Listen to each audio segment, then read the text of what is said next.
Welcome to another edition of Mailbag.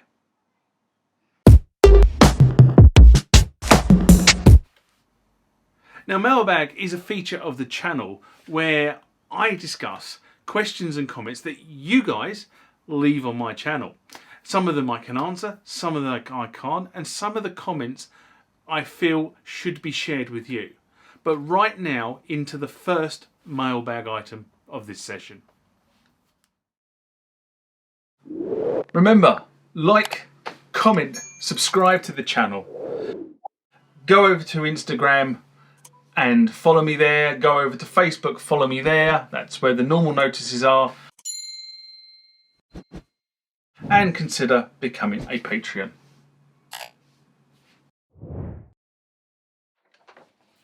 Now this next one comes from a prolific commenter on the channel, XP50 Player.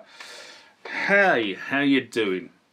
And in response to Do You Really Understand eBay Selling Costs, a video I did in April 2021, he writes, have you tried the Fantom? Roland has since added non-volatile sampling and all the AB models from the Jupiter X XM. Also see the JD800 model bank for the Jupiter X. And do you know what? So from the start of the pandemic, I haven't been near a music shop. I haven't played anything that has been released in that period of time. And I know the Fantom was released prior to that, but the big update came while we were kind of in pandemic, which adds a whole raft of features to the Fantom. So I'd really love to get some quality time with a Fantom. I have contemplated a couple of times just renting one for a couple of weeks. The problem with doing that is that I sort of kind of have to juggle that with everything else that's going on, including the JOB. So, you know, for me, it's kind of difficult at the moment to actually make a decision on where do I go next in terms of my big workstation. Those that follow the channel, you know I have a Kronos. You know I love my Kronos. I really do. In fact, I have an Oasis and a Kronos. And both of those together make a very, very powerful music suite. If I could only get my head back into music production again. At the moment, it's coming back. Things are coming back. But I'm not in the right headspace, really, to sit down and start writing things again. And composing things. Not that I compose an awful lot, and it's any good anyway. But it's something I do. It's something I enjoy doing. But the Fantom is, by all means, I think the software release, so is it version 2? I think that really upped the game in terms of the Fantom versus the Kronos. And quite often said I'm not sure. In fact, I've watched lots of people talk about this. I'm not sure that the Yamaha flagship is in the same space as where the Kronos and the Fantom are. So I'd love to get a Fantom with version 2 loaded on it and really, really have some fun with it. But the bottom line is, I'm kind of cleaned out. I have literally no money. You know, I've got enough money to live on, but I don't have any money for sort of keyboard luxuries at the moment. So every penny counts, if you get my drift. So when I get the chance to explore it, then I probably will be able to sort of make a much more informed conversation about whether which is better. Now I've got the models on my Jupiter X. And I have to be honest and say I've been sterlingly impressed with the Jupiter X. But one of the things that's really interesting is, and I've just got this out. This is the Roland System 8 under this cover up here, and I've been playing with this because of some work I've been doing with the Juno 106, and it's kind of turned me back onto this keyboard.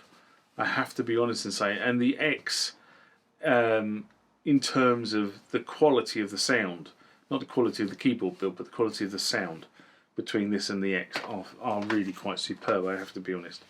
So when I get the chance, or when I get famous like Dr. Mix, maybe I'll get a Fantom here, or maybe Roland will lend me one at some point so I can do an in-depth review. But I'm still going to have to juggle it with the JOB because I'm not rich enough to take time off, to dedicate time to it, like some of these other prolific commentators.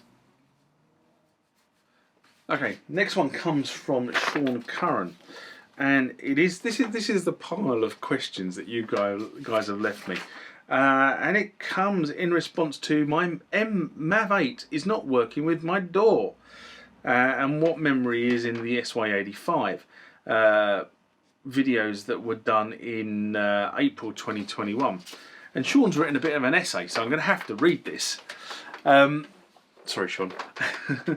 It's interesting the effect the USB connector has on the modern world. A single all-in-one connection providing power, audio, video storage, printing, keyboard and MIDI between devices. This is far from the ancient world just a few decades ago when there was a dedicated connection type for each application. As retro music instruments become ever more popular, these side effects will continue to confuse newer generations. And is this not the truth? MIDI confuses the nuts out of people, and it's so simple. The assumption that audio travels over MIDI DIN cables is one such result, and a common misconception.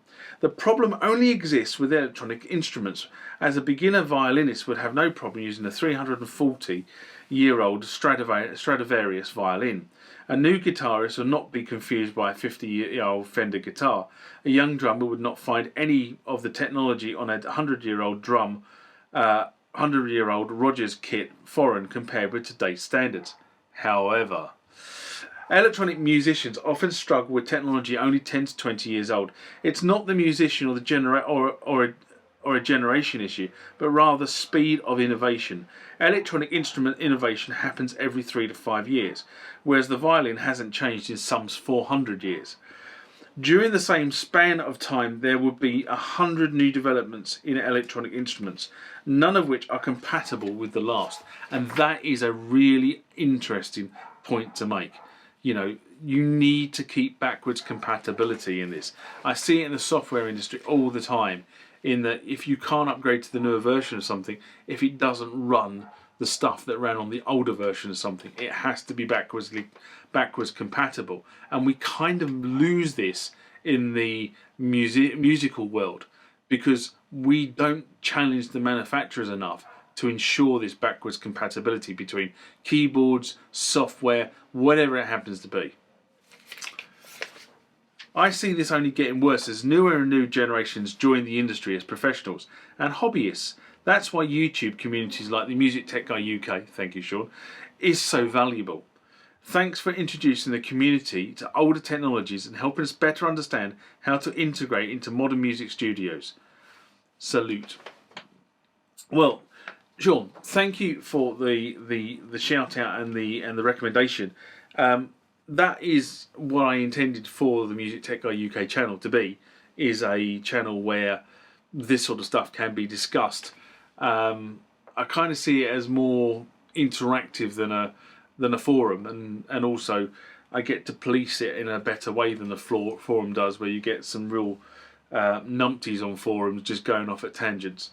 Anyway, I have to be honest and say there's not really much more I can add. I think you've summed everything up that I say all the time.